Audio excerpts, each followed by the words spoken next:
ஓம் சாந்தி. சிந்தனை செய் மனமே என்ற இந்த நிகழ்வில் இன்று நாம் பாபா சொல்கிறாங்க, யாதுக்கா ஃபாய்தா லோ, நினைவு என்பதனுடைய லாபத்தை அடையுங்கள் என்று கூறுகின்றார். ஏன்னா எப்போ நாம் பயன்படுத்தவில்லையோ அதனுடைய பலனை நாம் பெற முடியாது. சங்கமயுகத்தினுடைய சர்வசிரேஷ்ட பாக்கியமே ஒன்றுக்கு பல மடங்கு அடைகிறது. பாபா சொல்கிறாங்க, தேகம் தேக சம்பந்தங்களை மறந்து என் ஒருவனையே மாமேக்கம் யாது கரு, நினைவு செய்யுங்கள் என்று கூறுகின்றார். அப்போ நினைவு செய்தனால் என்னென்ன லாபங்கள் என்பதை நம்ம தெரிஞ்சுக்கணும்.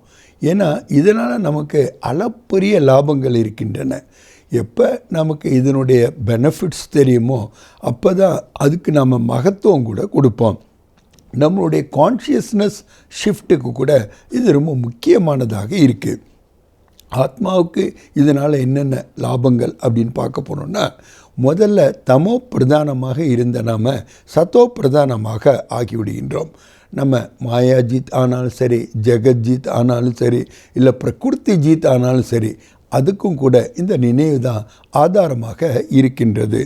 மேலும் பாபா சொல்கிறாங்க, எல்லையற்ற விருத்தி அல்லது கல்யாணக்கார விருத்தி அது கூட பாபானுடைய நினைவு மூலமாகத்தான் நமக்கு கிடைக்கின்றது. ஆக நம்மளுடைய மனம் மற்றும் புத்தி ஏகாகிரதா ஆகணும். நம்ம ஏகாந்த வாசிகளாக இருக்கணும். ஒருவருடைய நினைவிலேயே நாம் மூழ்க வேண்டியதனுடைய அவசியம் இதனால தான் தெரிகின்றது. சரி, நடைமுறையில் இதனால் என்னென்ன லாபங்கள் அப்படின்னா, பல ஜென்மங்களுக்கான பாவங்களிலிருந்து நாம் முக்தி அடைகின்றோம். அதாவது நம்மளுடைய விக்கர்மங்கள் யாவுமே விநாசம் ஆகின்றன. ஆக செஞ்சிட்டோம், முடிஞ்சு போச்சு. ஆனால் கணக்கு வழக்கை தீர்க்காமல் நம்மளால் போக முடியாது அல்லவா?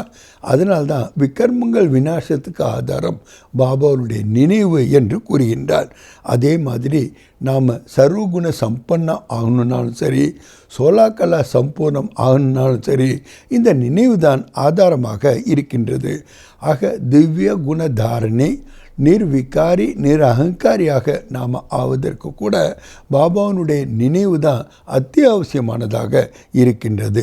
மேலும் சங்கம யுகத்தினுடைய நமக்கு பிராலப்த் அப்படின்னு பார்த்தோன்னா அதீந்திரிய சுகமானது. அந்த அதீந்திரிய சுகத்தினுடைய அனுபவத்தை கூட நமக்கு கொடுக்கிறது பாபாவுடைய நினைவு. சம்பந்தங்கள் மூலமாக சர்வ பிராப்திகளினுடைய அனுபவம். ஏன்னா இது ஒரு அனுபவ ஞானமாக இருக்கின்றது. அதை விட இன்னொன்று முக்கியமாக பார்த்தோம்னா, கால்பர் விஜய் பிராப்த் கர்த்தே, யமனின் மீது கூட நாம் வெற்றி அடைகின்றோம். ஏன்னா அமரத்துவமான ஆத்மாவானது அமரத்துவமான பாபாவிடமிருந்து இந்த அமர ஞானத்தை பெறுவதன் மூலமாகத்தான் கால்பர் விஜய், அதாவது மரணத்தின் மீது கூட வெற்றி என்பதை நாம் அடைகின்றோம். இது சாதாரண வெற்றி அல்லவே. அதே மாதிரி தான் ராஜ்யத்தினுடைய திலகமாகட்டும் அல்லது கிரீடமாகட்டும், நாம் எல்லாத்தையுமே அடைவதற்கு பாபாவுடைய நினைவு ரொம்ப அவசியம். அதனால்தான் பாபா சொல்கிறாங்க, நினைவு என்பதை நீங்கள் செய்வதன் மூலமாக ஃபாய்தா, அதனுடைய நன்மைகளை நீங்கள் பெறுங்கள் என்று கூறுகின்றார். மேலும் பார்த்தீங்கன்னா, நம்மளுடைய சிரேஷ்டமான மனோ காமனை, மன விருப்பங்கள் அனைத்துமே அப்போ தான் பூர்த்தி அடைகின்றன.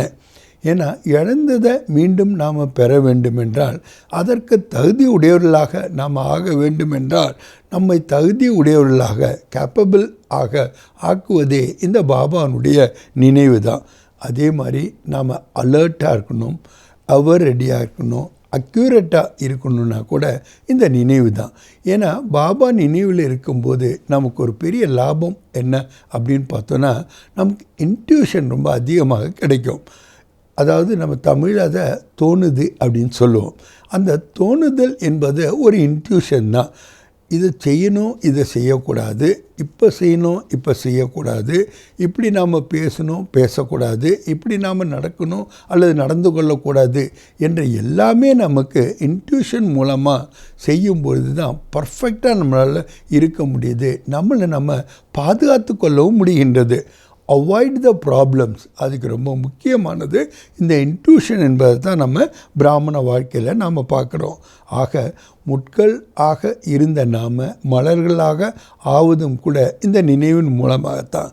ஆக தமோ பிரதானமாக இருந்த நாம் சத்தோ பிரதானமாக ஆவது கூட இந்த நினைவின் மூலமாகத்தான். அதனால தான் பாபா சொல்கிறாரு, பழைய சுபாவங்கள் சம்ஸ்காரங்கள் எதுவுமே உங்கள்கிட்ட இருக்கக்கூடாதுன்னா புதுமையாக செய்பவர்களாக புதுமையை விரும்புவர்களாக நாம் இருக்கும் பொழுது தான் இந்த பிராமண வாழ்க்கை என்பது ஒரு சக்ஸஸ்ஃபுல் லைஃபாக நம்மளால் அனுபவம் செய்ய முடிகின்றது. நல்லது. ஓம் சாந்தி.